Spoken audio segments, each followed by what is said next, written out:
محبوب دانائے غیوب مالک رکاب امم فخر عرب و عجم والی کون و مکان سیاہ لا مکان سید انس و جاں سرور لالا روخاں نیر تاباں ماہ خوباں شہنشاہ حسینہ تتمہ دوراں سرخیل زہرہ جمالاں جلوہ صبح ازل نور ذات لم یزل باعث تکوین عالم فخر آدم و بنی آدم نیر بطحا رازدار ما اوحا شاہد ما طغا صاحب علم نشرح معصوم آمینہ احمد مجتبی حضرت محمد مصطفیٰ صلی اللہ علیہ وآلہ وسلم کے حضور ناز میں اپنی عقیدتوں، ارادتوں، محبتوں اور نیازمندیوں کا خراج پیش کرنے کے بعد واجب الاحترام ذوی الانتشام برادران اسلام السلام علیکم ورحمۃ اللہ وبرکاتہ۔ اس کو بالکل سادہ ہے۔ میں اور آپ آج اس مجلس میں محترم بزرگ مرحوم و مغفور خادم حسین صاحب ان کے اصالِ ثواب کے لیے یہاں پر حاضر ہے۔ اللہ تعالیٰ سے دعا ہے کہ اللہ تعالیٰ ہم سب کا ایک ایک لمحہ اپنی بارگاہ عالیہ میں قبول فرمائے۔ میں نے آپ کے سامنے قرآن مجید فرقان حمید کی ایک آیہ مبارکہ تلاوت کی ہے۔ میرے رب نے ارشاد فرمایا وَقَضَىٰ رَبُّكَ أَلَّا تَعْبُدُوا إِلَّا إِيَّاهُ، اور تمہارے رب کا یہ فیصلہ ہے کہ تم اس کے علاوہ کسی کی عبادت نہیں کرو گے۔ وَبِالْوَالِدَيْنِ إِحْسَانًا، اور والدین کے ساتھ حسن سلوک کرو گے۔ اس آیت میں اللہ تعالیٰ نے دو چیزوں کا ذکر فرمایا ہے۔ سب سے پہلے حقوق اللہ میں اللہ تبارک و تعالیٰ نے جو اللہ کا ہم پر سب سے بڑا حق ہے اس کا ذکر فرمایا، اور پھر حقوق العباد میں جن شخصیات کا سب سے پہلے ہم پر حق ہے اس کا ذکر ارشاد فرمایا۔ فرمایا تمہارے رب کا یہ فیصلہ ہے کہ تم اس کے علاوہ کسی کی عبادت نہیں کرو گے۔ اللہ کے علاوہ کسی کی عبادت کرنا، اللہ کے علاوہ کسی کو سجدہ کرنا یہ جائز نہیں ہے، بلکہ حضور نبی رحمت صلی اللہ علیہ وآلہ وسلم آپ تشریف فرما تھے، آپ کی خدمت میں ایک شخص حاضر ہوا۔ اس نے آ کر عرض کیا بندہ نواز میرا اونٹ دیوانہ ہو گیا ہے، وہ میری بات نہیں سن رہا۔ حضور نے پوچھا کہ وہ کہاں ہے؟ کہا کہ حضور میں نے اسے اپنے باغ میں بند کیا ہوا ہے، اب مجھے حکم ارشاد فرمائے میں کیا کروں۔ حضرت انس بن مالک رضی اللہ تعالی عنہ آپ سے روایت مروی ہے، حضور نے ارشاد فرمایا کہ مجھے اس کے پاس لے چلو۔ اب حضور بھی چل دیے، چند کچھ اصحاب تھے ان میں حضرت انس بن مالک بھی تھے تو وہ بھی ساتھ چل دیے۔ حضور علیہ السلام جب اس کواڑ کے سامنے پہنچے تو ارشاد فرمایا کہ یہ دروازہ کھول دو۔ دروازہ کھول دیا گیا تو سامنے اونٹ تھا۔ اس نے جب حضور کو دیکھا تو حضور کی طرف دوڑ لگا دی۔ حضرت انس فرماتے ہیں کہ ایک لمحے کے لیے ہم ذرا حیران ہوئے، پریشان ہوئے، ایک تو ہے جانور اور اوپر سے یہ دیوانہ ہو چکا ہے، کہیں حضور کو تکلیف نہ پہنچائے۔ لیکن فرماتے ہیں کہ ہم نے دیکھا کہ وہ اونٹ دوڑتا ہوا آیا اور اس نے اپنی پیشانی حضور کے قدموں میں رکھ دی۔ حضور علیہ السلام کو سجدہ کرنے لگا۔ حضور نے اس کے ساتھ باہم کچھ گفتگو فرمائی۔ جب گفتگو سے فارغ ہوئے تو اس کے مالک کو بلایا اور بلا کر ارشاد فرمایا کہ یہ تمہاری شکایت کر رہا ہے کہ تم اس کو کھانا وقت پر نہیں دیتے اور اس پر بوجھ زیادہ ڈالتے ہو، یہ بوڑھا ہو چکا ہے، اس کا احساس کیا کرو۔ اب صحابہ کرام نے سارا منظر دیکھا تو حضرت انس فرماتے ہیں ہم نے حضور کی بارگاہ میں عرض کیا کہ حضور اس اونٹ پر تو آپ کا اتنا بڑا احسان نہیں ہے، ہم نے دیکھا کہ اس نے آپ کو سجدہ کیا ہے، ہم پر تو آپ کے بہت زیادہ احسانات ہیں، ہمیں تو جینے کا سلیقہ نہیں تھا، آپ نے ہمیں جینے کا طریقہ بتلایا ہے، ہم تو صحیح اور غلط کو نہیں جانتے تھے، ہدایت اور گمراہی کے فرق کو نہیں پہچانتے تھے، آپ نے ہمیں ہدایت کا نور عطا فرمایا ہے۔ بلکہ قرآن پڑھیے، قرآن کہتا ہے وَكُنْتُمْ عَلَى شَفَا حُفْرَةٍ مِّنَ النَّارِ فَأَنْقَذَكُم مِّنْهَا، کہا کہ تم جہنم کے آخری گڑھے تک پہنچ چکے تھے، یہ میرے نبی ہیں جنہوں نے وہاں سے اٹھا کر تمہیں جنت کا راہی بنا دیا ہے۔ کہا ہم پر حضور اتنے احسانات ہیں، ہم تو زیادہ حق رکھتے ہیں کہ آپ کو سجدہ کیا کریں۔ میرے حضور نے ارشاد فرمایا کہ خبردار، میری شریعت میں اللہ کے علاوہ کسی کو کسی قسم کا سجدہ کرنا جائز نہیں ہے، نہ تو سجدہ تعظیمی ہے اور نہ ہے سجدہ تعبدی ہے، نہ عبادت کا سجدہ نہ تعظیم کا سجدہ۔ پہلی شریعتوں میں تعظیمی سجدہ جائز تھا، تعبدی سجدہ کبھی بھی جائز نہیں رہا۔ تعظیمی سجدہ جائز تھا، اسی لیے حضرت آدم علیہ السلام کے لیے حکم ارشاد فرمایا فرشتوں کو کہ تم سجدہ کرو، فسجدوا الا ابلیس، تمام فرشتوں نے سجدہ کیا ابلیس کے علاوہ۔ تو وہ سجدہ سجدہ تعبدی نہیں تھا، وہ عبادت کا سجدہ نہیں تھا، بلکہ وہ سجدہ سجدہ تعظیمی تھا، وہ تعظیم کا سجدہ تھا۔ حضرت یوسف علیہ السلام کو ان کے بھائیوں نے سجدہ کیا تو وہ تعظیم کا سجدہ تھا، لیکن یہاں میرے حضور نے ارشاد فرمایا خبردار، کسی قسم کا سجدہ اللہ کے علاوہ کسی کو جائز نہیں ہے۔ اور پھر ارشاد فرمایا ہاں اگر جائز ہوتا تو میں بیویوں کو حکم دیتا کہ وہ اپنے شوہروں کو سجدہ کیا کریں۔ تو خبردار، کسی کو سجدہ کرنا جائز ہے، یہ بات ذہن نشین رہے، چاہے وہ کتنی بھی بڑی کوئی شخصیت کیوں نہ ہو، چاہے وہ کتنے ہی بڑے بزرگ کیوں نہ ہو، ان کے سامنے سجدہ ریز ہونا یہ جائز نہیں ہے۔ کسی بھی دربار پر جا کر کے ماتھا ٹیکنا یہ جائز نہیں ہے۔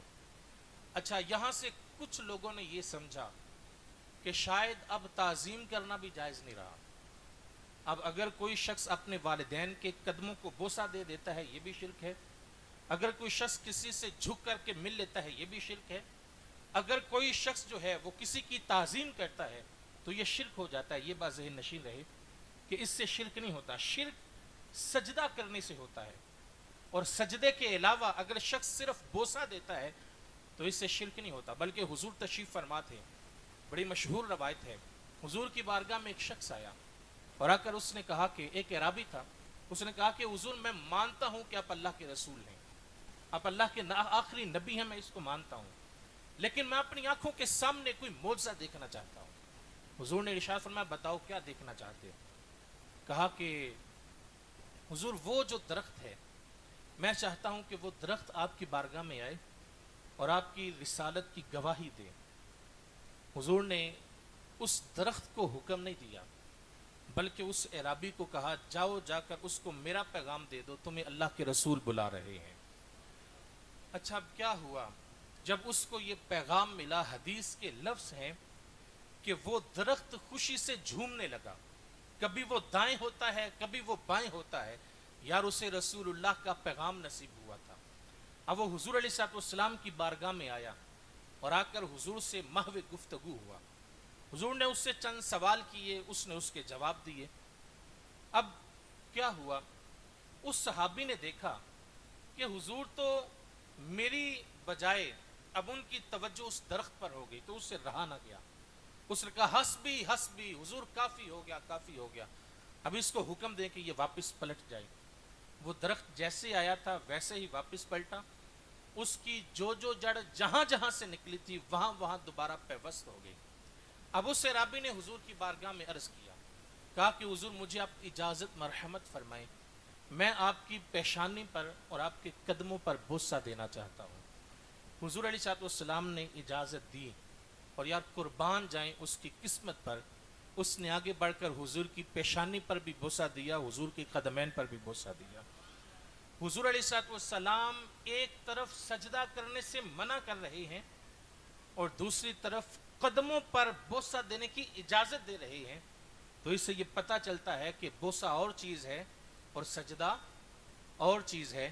اب حضور علیہ السلام کی زندگی مبارک اور آپ کی سیرت مبارک سے ہمیں ایک ایک چیز نصیب ہوتی ہے، تو ہمیں اس سے پتہ چلتا ہے کہ سجدہ کرنا تو جائز نہیں ہے۔ اور یہاں پر میں یہ عرض کروں گا کہ اعلیٰ حضرت عظیم البرکت امام الشاہ احمد رضا خان بریلوی رحمۃ اللہ تعالی علیہ، آپ نے لکھا ہے کہ جب تم قبر پر حاضر ہو تو وہاں جا کر کے بوسہ دینا اگرچہ جائز ہے لیکن مناسب نہیں ہے، اس لیے وہاں پر جا کر بوسہ نہ دیا جائے، اور ماتھا ٹیکنا تو کسی بھی صورت جائز نہیں ہے۔ بہترین طریقہ یہ ہے کہ آپ اپنے والدین ہیں یا اپنے عزیز و اقارب ہیں، آپ کے دوست احباب ہیں، یا پھر کوئی بزرگان دین ہیں، وہاں پر جائیں، جا کر دائیں طرف آپ کھڑے ہو جائیں، ان کی دائیں طرف کھڑے ہو کر کے پھر فاتحہ خوانی کرنا چاہتے ہیں یا چارے کل پڑھنا چاہتے ہیں، آپ سورہ ملک کی تلاوت کرنا چاہتے ہیں، سورہ یاسین پڑھنا چاہتے ہیں، وہاں پر آپ تلاوت کریں اور حضور کی وساطت سے ان کو اس کا اصال ثواب پیش کر دیں نذرانے کی صورت میں۔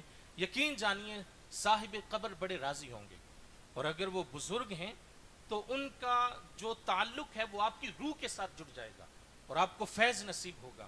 تو میرے حضور نے ارشاد فرمایا کہ اللہ کے علاوہ کسی کو سجدہ کرنا جائز، میرا رب ارشاد فرماتا ہے وَقَضَىٰ رَبُّكَ أَلَّا تَعْبُدُوا إِلَّا إِيَّاهُ، فرمایا کہ تمہارے رب کا یہ فیصلہ ہے کہ تم اس کے علاوہ کسی کی عبادت نہیں کرو گے۔ اور پھر ارشاد فرمایا وَبِالْوَالِدَيْنِ إِحْسَانًا، تم والدین کے ساتھ حسن سلوک کرو گے۔ انسان پر سب سے زیادہ جو حق ہے وہ اس کے والدین کا ہوتا ہے، بلکہ حضور کی بارگاہ میں ایک شخص حاضر ہوا، اس نے آ کر عرض کیا کہ حضور مجھ پر سب سے زیادہ کس کا حق ہے؟ قال امک، فرمایا تیری ماں کا۔ قال ثم من، کہا حضور اس کے بعد؟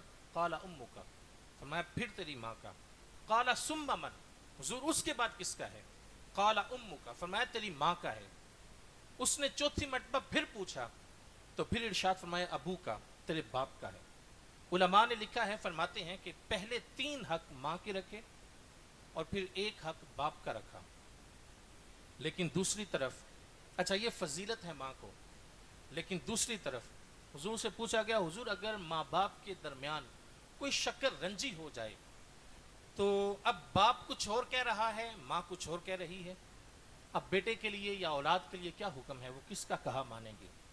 تو فرمایا جب ایسی صورتحال ہو جائے تو پھر تم نے باپ کا کہا ماننا ہے، اس لیے کہ الرجال قوامون علی النساء، ہم نے مرد کو سردار بنایا ہے، وہ گھر کا سربراہ ہے، وہ تدبیر کنندہ ہے۔ جب ایسی صورتحال ہو جائے تو پھر تم نے اپنے باپ کا کہا ماننا ہے، اور اگر خدمت کی باری آئے تو تم نے 3 درجے زیادہ اپنی ماں کی خدمت کرنی ہے۔ تو ماں باپ کا کتنا حق ہے یہ یقیناً ہم اگر جان لیں تو ہم کبھی ان کے سامنے اف بھی نہ کہیں، بلکہ اس پر ہمارے لیے اجر رکھا گیا۔ حضور نبی رحمت صلی اللہ علیہ وآلہ وسلم نے ارشاد فرمایا کہ اگر کوئی شخص اپنے والدین کی طرف محبت کی نگاہ سے دیکھ لیتا ہے، میرے حضور نے ارشاد فرمایا اللہ تبارک و تعالیٰ اس شخص کو مقبول اور مبرور حج کا ثواب عطا فرماتا ہے۔ اچھا سمجھنے والوں کے لیے ذرا مشکل تھا، ایک شخص اتنا پیسہ لگائے، اتنی مشقت اٹھائے، وہاں جائے، کبھی طواف کرے، کبھی سعی کرے، کبھی مزدلفہ میں، کبھی عرفات میں، کبھی منا میں، کبھی جمرات کے لیے جا رہا ہے، پھر قربانی پیش کر رہا ہے، مسلسل 5 دن کی مشقت ہے، اتنا پیسہ بھی لگایا ہے، اور اس کے پاس ابھی یہ سند موجود نہیں ہے کہ اس کا حج قبول ہوا ہے یا نہیں ہوا، اور یہاں ایک شخص اپنے والدین کے چہرے کی طرف محبت کی نگاہ سے دیکھ لے، اسے مقبول اور مبرور حج کا ثواب۔ حضور سے پوچھا حضور اگر کوئی شخص 2 بار دیکھے، فرمایا اسے 2 حجوں کا ثواب۔ کہا حضور اگر کوئی 100 بار دیکھے، تو میرے حضور کا کتنا خوبصورت جملہ ہے، میرے حضور نے ارشاد فرمایا کہ تم دیکھتے دیکھتے تھک سکتے ہو، میرا رب اجر دیتا نہیں تھکے گا، تم دیکھتے رہنا، میرا رب اجر دیتا رہے گا۔ ہمارے لیے اس میں بھی اجر رکھا، بلکہ اگر کوئی شخص اپنے والدین کو وقت دیتا ہے، ان کے ساتھ بیٹھتا ہے، ان کے ساتھ دل جوئی کی باتیں کرتا ہے، میرے حضور نے اس پر بھی اجر ارشاد فرمایا۔ فرمایا کہ ایک شخص میدان جنگ میں جہاد کرتا ہے اور اسے یہ اندازہ نہیں ہے کہ وہ واپس پلٹ کر اپنے گھر پہنچ پائے گا یا پھر نہیں، وہ مسلسل زندگی اور موت کی کشمکش میں ہے اور وہ جنگ کر رہا ہے۔ وہ فرمایا کہ دوسرا شخص اپنے گھر میں بیٹھ کر اپنے کمرے میں اپنے والدین کے ساتھ دل جوئی کی باتیں کر رہا ہے، اس سے محو گفتگو ہے، ان کو ہنسا رہا ہے۔ فرمایا کہ اللہ تبارک و تعالیٰ اس شخص کو اس جہاد کرنے والے سے بھی زیادہ اجر عطا فرمائے گا، اس لیے کہ اپنے والدین کو وقت دے۔ اچھا بڑی معذرت کے ساتھ کہوں گا، نوجوان اس مجلس میں موجود ہیں، ذرا ہر شخص اپنے اندر اتر کر دیکھے کہ میں کہاں کھڑا ہوں، کہیں ایسا تو نہیں کہ ساری رات میں نے باہر وقت گزار دیا اپنے دوست احباب کے ساتھ، اور پھر جب رات لیٹ گھر پہنچا، دستک دی، دروازہ کھولا اور سیدھا اپنے کمرے میں چلا گیا۔ ہم نے جو والدین کو وقت دینا تھا وہ ہم نے وقت نہیں دیا۔ اگر ایسا ہے تو یہ بات ذہن نشین رہے کہ ہم ان کا حق ادا نہیں کر رہے۔ آپ روزانہ بیس پر آدھا گھنٹہ دے سکتے ہیں، آدھا گھنٹہ دیں۔ آپ اگر بہت مصروف ہیں تو آپ پھر بھی اس میں سے وقت نکالیں اور والدین کے ساتھ بیٹھا کریں، ان کے ساتھ دکھ سکھ کی باتیں کیا کریں، ان کو وقت دیا کریں۔ تو اگر انسان جو ہے وہ والدین کے ساتھ محبت کرتا ہے، ان کا ادب کرتا ہے، ان کو وقت دیتا ہے، تو یقیناً اللہ تبارک و تعالیٰ ان کو نواز دیتا ہے۔ نعرہ نعرے رسالت، نعرے رسالت، نعرے تحقیق، حق چار یار، نعرے حیدری، نعرہ غوثیہ۔ داتا کی نگری لاہور سے ہمارے مہمان عالم اسلام کی عظیم ثنا الحاج شہزاد حنیف مدنی صاحب آپ محفل میں تشریف لائے۔ میں میزبانوں کی جانب سے آپ کو دل کی اتھا گہرائیوں کے ساتھ خوش آمدید کہتا ہوں۔ تو والدین کے ساتھ محبت کرنا، ان کو وقت دینا، یہ ہماری ذمہ داری ہے، اور اس پر اللہ تبارک و تعالیٰ نے بہت زیادہ اجر رکھا ہے۔ یہاں پر میں یہ بھی عرض کروں گا کہ اگر کوئی شخص والدین کے ساتھ محبت کرتا ہے، ان کا ادب کرتا ہے، احترام کرتا ہے، ان کو وقت دیتا ہے، ان کی خدمت کرتا ہے، تو اللہ تبارک و تعالیٰ اس کو بہت زیادہ نواز دیتا ہے۔ اور ہم کیسے بھول سکتے ہیں کہ حضرت موسیٰ علیہ السلام رب کی بارگاہ میں عرض کرتے ہیں، کہا کہ الہی قیامت کے دن جنت میں میرا ہمسایہ کون ہوگا؟ اب اللہ تبارک و تعالیٰ نے ارشاد فرمایا، موسیٰ وہ فلاں بن فلاں تمہارا ہمسایہ ہوگا۔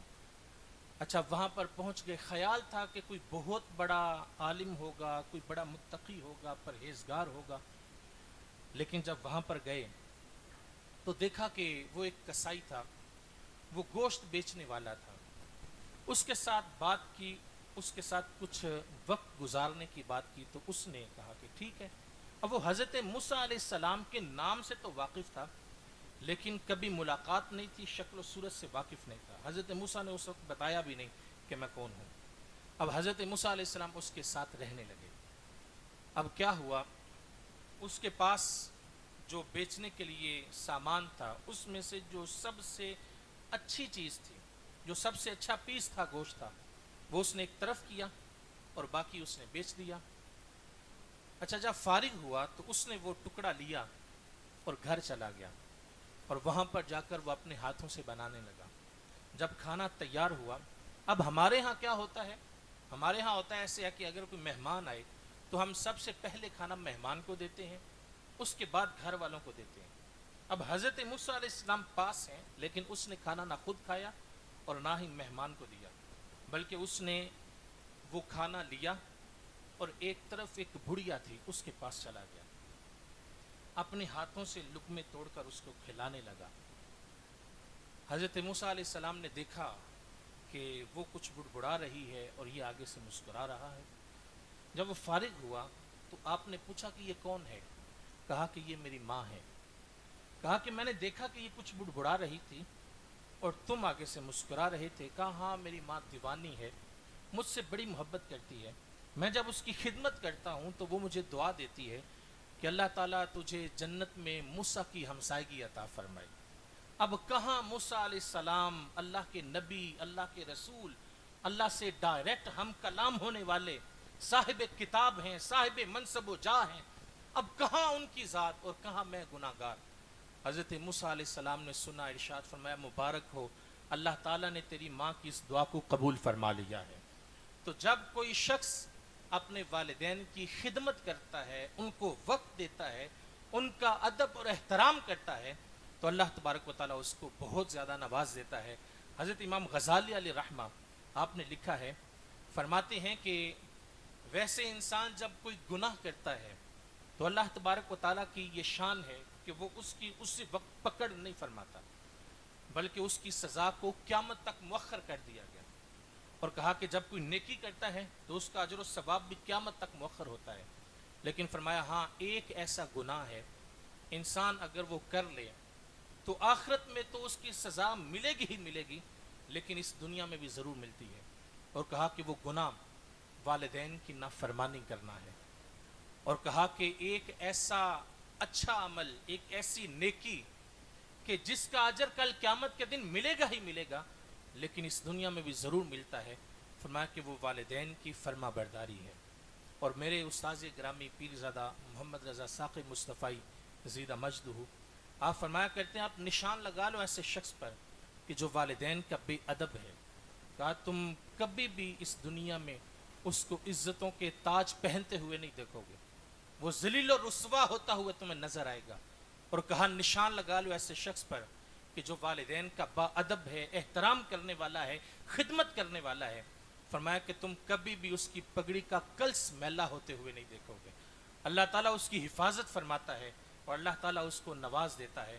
تو یہ بات ذہن نشین رہے، والدین کا ادب کرنا، ان کا احترام کرنا، یہ ہماری ذمہ داری ہے۔ اور والدین کی بے ادبی، اس سے ہمیں منع کیا گیا، بلکہ اس آیت میں ہم دیکھتے ہیں تو فرمایا وَلَا تَقُلْ لَهُمَا اُفٍّ وَلَا تَنْهَرْهُمَا، کہا کہ تم اپنے والدین کو اف بھی نہ کہو، تم اس کو جھڑکو نہ، تم نے اف بھی نہیں کہنا۔ اب اف کے زمرے میں کیا ہے؟ علماء نے لکھا، فرماتے ہیں کہ والدین کی آنکھوں میں آنکھیں ڈال کر بات کرنا، یہ اف کے زمرے میں ہے۔ کہا کہ والدین کے ساتھ سخت لہجے میں بات کرنا، یہ اف کے زمرے میں ہے۔ فرمایا کہ اگر والدین بیٹھے ہیں، خود اچھی مسند پر بیٹھ جانا اور والدین کو نچلی مسند پر بٹھانا، کہا یہ اف کے زمرے میں ہے۔ کہا اگر والدین کے ساتھ تم چل رہے ہو، خود آگے چلنا، والدین کی طرف کمر کر دینا، کہا یہ اف کے زمرے میں ہے۔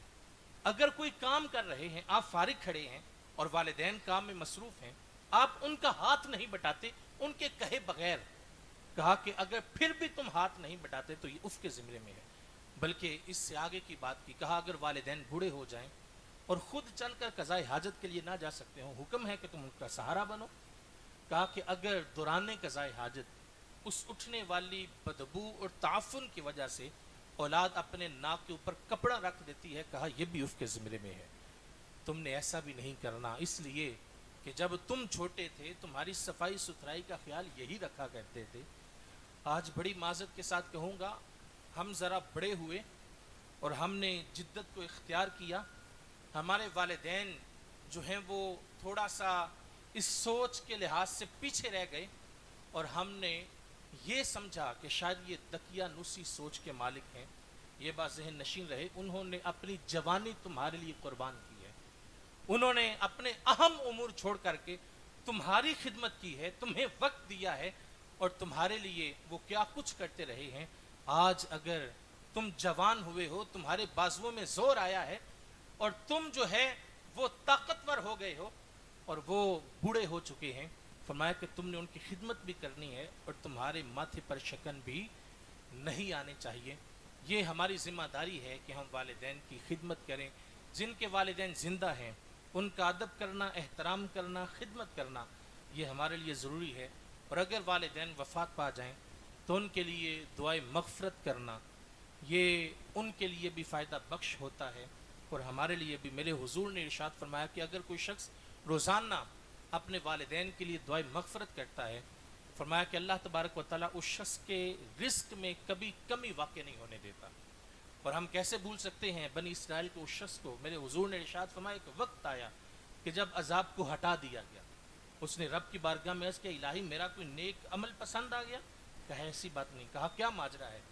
کہا جب تو وفات پایا تھا تم نے اپنی بیوی کی گود میں ایک کم سن بچہ چھوڑا تھا، آج وہ بچہ اس قابل ہوا ہے کہ مجھے رحمان اور رحیم کہہ رہا ہے، میری رحمت نے یہ گوارا نہیں کیا کہ وہ مجھے رحمان اور رحیم کہے اور میں اس کے والد کو عذاب دیتا رہوں۔ کہا تیری اولاد کے ان دو لفظوں کی وجہ سے میں نے تیرے سارے گناہوں کو معاف فرما دیا ہے۔ اور ہم بخاری کی اس حدیث کو کیسے بھول سکتے ہیں جس میں میرے حضور نے ارشاد فرمایا کہ انسان جب وفات پا جاتا ہے تو اس کا سلسلہ یا اعمال ختم ہو جاتا ہے۔ آج ہم زندہ ہیں، ہم نیکی کرتے ہیں، نماز پڑھتے ہیں، روزہ رکھتے ہیں، نیک عمل کرتے ہیں، اس کا ہمیں اجر نصیب ہوتا ہے۔ جب قبر میں چلے جائیں گے تو یہ سلسلے ختم ہو جائیں گے۔ جب ہم کوئی نیک عمل نہیں کر پائیں گے تو تو نیکی کا سلسلہ بھی ختم ہو جائے گا. لیکن فرمایا 3 اعمال ایسے ہوتے ہیں کہ جن کی وجہ سے اللہ تبارک و تعالیٰ اس کا اجر قبر میں بھی عطا فرماتا رہتا ہے. فرمایا وہ 3 اعمال کون سے ہیں؟ سب سے پہلا عمل، اگر کسی نے کسی شخص کو علم کی کوئی بات سکھا دی، کہا وہ علم جیسے آگے چلتا جائے گا، لوگ اس پر عمل کرتے جائیں گے، اللہ تبارک و تعالیٰ ان کو تو اجر دے گا ہی دے گا، لیکن ان کے برابر اللہ تبارک و تعالیٰ اجر اس شخص کو قبر میں بھی عطا فرمائے گا. اور دوسرا عمل، میرے حضور نے ارشاد فرمایا کہ اگر کوئی شخص فلاح و بہبود کا کام کروا دیتا ہے، کوئی سڑک بنوا دی، کوئی راستہ بنوا دیا، کوئی صاف پانی کا اہتمام کروا دیا، کوئی مسجد بنوا دی، کوئی مدرسہ بنوا دیا، کہا کہ جب تک لوگ اس سے فائدہ حاصل کرتے رہیں گے اللہ تبارک و تعالیٰ اس کا اجر قبر میں بھی عطا فرماتا رہے گا. اور تیسرا عمل، یہ بات آپ ذہن نشین فرما لیں، اور یہ آج کی اس مجلس میں ہم نے اس سبق کو اپنے دامن میں سمیٹ کر کے لے جانا ہے. میرے حضور نے ارشاد فرمایا کہ نیک اولاد کا چھوڑ جانا.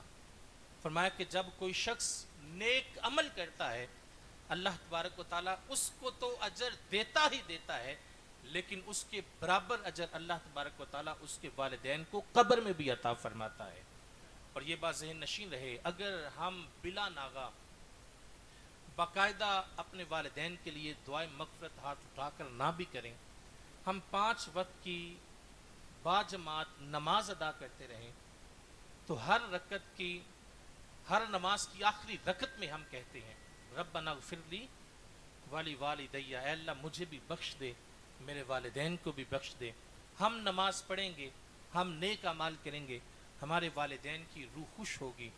اگر ہم اپنی اولاد کی اچھی تربیت کریں گے اور وہ نیک اعمال کریں گے تو اس سے ہماری روحوں کو راحت و تسکین نصیب ہوگی. اللہ تعالیٰ سے دعا ہے کہ اللہ تعالیٰ ہم سب کو قابل عمل باتوں پر عمل کی توفیق عطا فرمائے. جن کے والدین زندہ ہیں اللہ تعالیٰ ان کو اپنے والدین کی خدمت کرنے کی ہمت عطا فرمائے، اور جن کے والدین وفات پا چکے ہیں اللہ تعالیٰ ان کو غریق رحمت فرمائے. آپ سب لوگوں کی آمین کے ساتھ میں دعا کرتا ہوں کہ اللہ تعالیٰ ہمارے بزرگ محترم خادم حسین صاحب اللہ تعالیٰ ان کو غریق رحمت فرمائے، ان کے درجات کو بلند فرمائے، ہمارا ایک ایک لمحہ اپنی بارگاہ عالیہ میں قبول فرمائے. وما توفیق